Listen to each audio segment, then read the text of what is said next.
Bonsoir mesdames, messieurs et bienvenue sur notre chaîne On Air Media. Nous parlons du prochain sélectionneur des Lions indomptables du Cameroun. José Mourinho est annoncé par plusieurs sources comme le prochain sélectionneur et des discussions poussées seraient déjà enclenchées du côté de Yaoundé pour que le coach portugais rejoigne la sélection camerounaise. Nous parlons de ce choix-là avec notre consultant Yannick Reno. Bonsoir Yannick Reno. Bonsoir Magique, bonsoir également à tous les abonnés.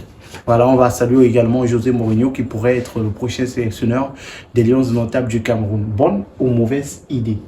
Bon ou mauvais choix?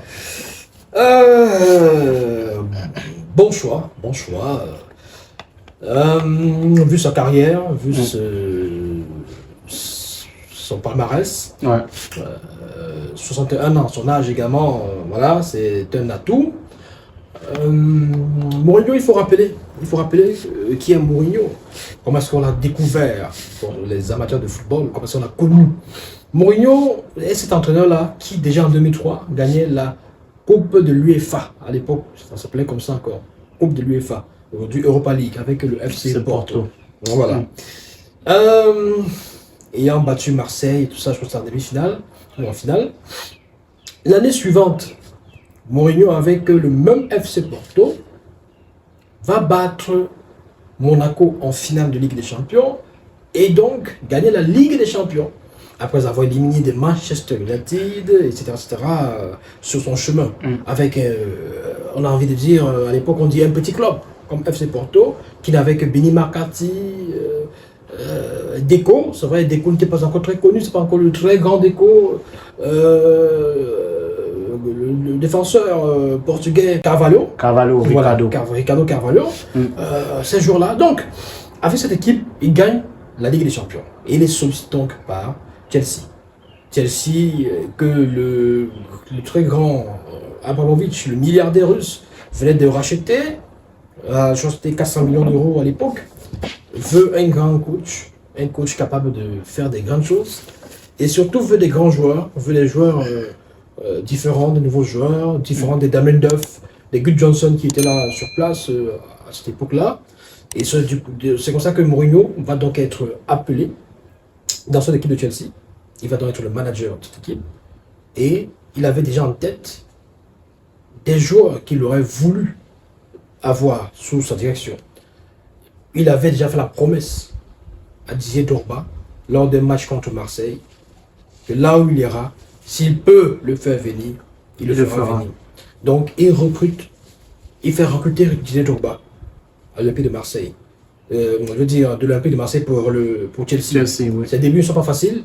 À ce moment, Drogba, le numéro 15, le deuxième numéro 15, ses débuts ne sont pas faciles forcément, mais Mourinho a su comment le manager, a su comment le coacher, même psychologiquement. Voilà. Et on a vu ce qu'est devenu Drogba par la suite. Donc, c'est ce coach-là qui a donc gagné des titres avec Chelsea, même s'il n'a pas gagné la Ligue des Champions avec Chelsea, il était à 2 doigts de gagner à chaque fois, il y avait toujours des petits trucs, parce qu'il faut rappeler une demi-finale avec le Liverpool, je crois que c'était en 2003, non pas 2003, 2005, voilà. En 2005, il était sur le point, dès sa première saison, de faire un grand coup. Il y a eu cette affaire, s'il y avait le VAR à l'époque, comme aujourd'hui, peut-être la demi-finale avec Liverpool aurait été différente. Il aurait peut-être rencontré le Milan AC. En finale, peut-être battu le Milan AC. Bon, on ne sait jamais. Donc Chelsea était très bien armé. Sauf qu'avec le Liverpool, c'était compliqué. Donc, Mourinho est ce coach-là qui a, dès ce moment, commencé à se faire appeler le Special One, des caprices. Il était fantasque. Ça n'a pas empêché quand même de gagner des titres nationaux avec Chelsea, des coupes également. Et puis, Mourinho est allé au Real Madrid. Voilà. Il est allé au Real Madrid, mais c'était après l'Inter. Parce qu'après Chelsea, c'est l'Inter directement. Il allait à l'Inter. 2008 à 2010. Oui, voilà. Donc, il est allé à l'Inter. Une équipe aussi qui ne semblait pas très bien marcher, ne marchait plus très bien. Il a déjà entraîné l'Inter avec Ibrahimovic. Et il a encore eu besoin d'un Africain. Parce que Ibrahimovic est allé au Barça, je crois que c'était en 2009, effectivement, c'est en 2009, quand on fait le chassé-croisé, Ibrahimovic qui va au Barça, et qui va donc à l'Inter. Avec beaucoup d'argent. Voilà, donc justement, pour avoir Ibrahimovic, ils avaient mis de l'argent sur Eto'o, avec encore un autre joueur. Donc, c'était perçu comme une sorte d'humiliation à l'endroit de Samuel Eto'o-Fils. Voilà. Donc, il a eu Eto'o-Fils à l'Inter et ensemble, ils ont gagné la Ligue des Champions avec Diego Milito et tout ça.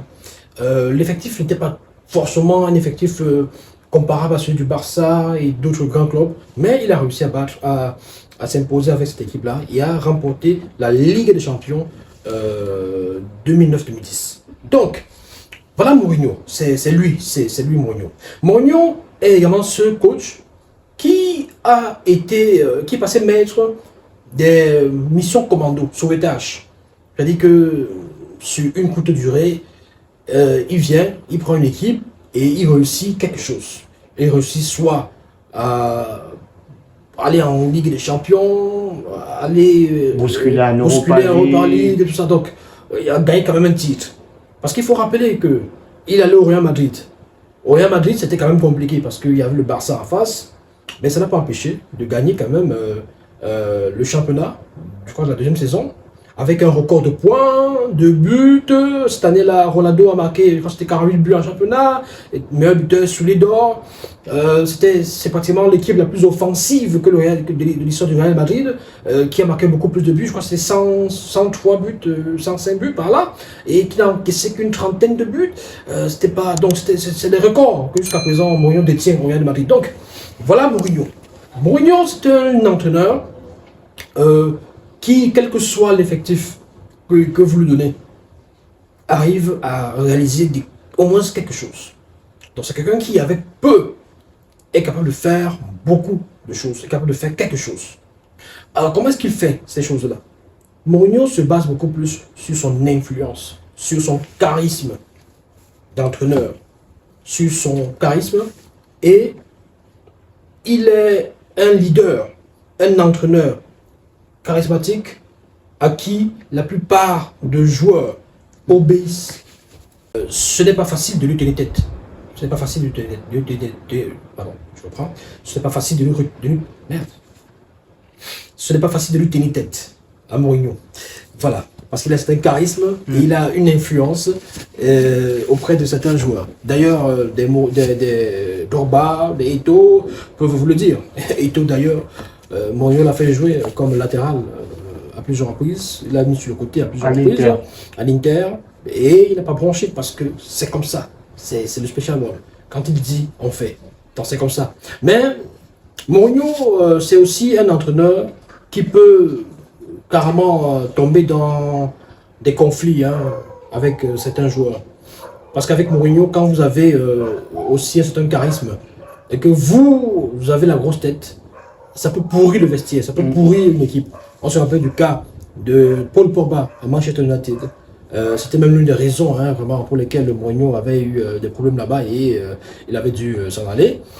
Manchester qui avait qualifié pour la Ligue des Champions. Manchester que Mourinho avait avait aidé à gagner l'Europa League avec un Zlatan Ibrahimovic qui était blessé. Voilà donc autant de choses. Ce serait un bon choix pour le Cameroun sur le charisme de l'homme, sur sa personnalité forte. C'est un homme qui a un caractère. C'est pas facile de le manœuvrer, de lui imposer des choses. Est-ce qu'il pourra cohabiter pacifiquement, facilement, de façon professionnelle avec l'exécutif en place à Tinga, à qui on a reproché un certain nombre de choses et qui aurait brillé par des choses plutôt négatives, du genre des joueurs qu'on impose ou des listes qu'on modifie, d'après Alexandre Song par exemple, qui estime qu'il a fait une sortie sur la CRTV en plus, où il dit que l'entraîneur fait sa liste et elle change. Parce que au niveau de la FECAFOOT, envoyée à la FECAFOOT, voilà, elle ressort retouchée. Retouchée avec d'autres noms. Donc, c'est un peu ça. Donc, est-ce qu'avec Mourinho, ce type de choses-là, est-ce que ce sera possible? Donc, c'est la grosse interrogation que moi je me fais quand j'entends cette rumeur.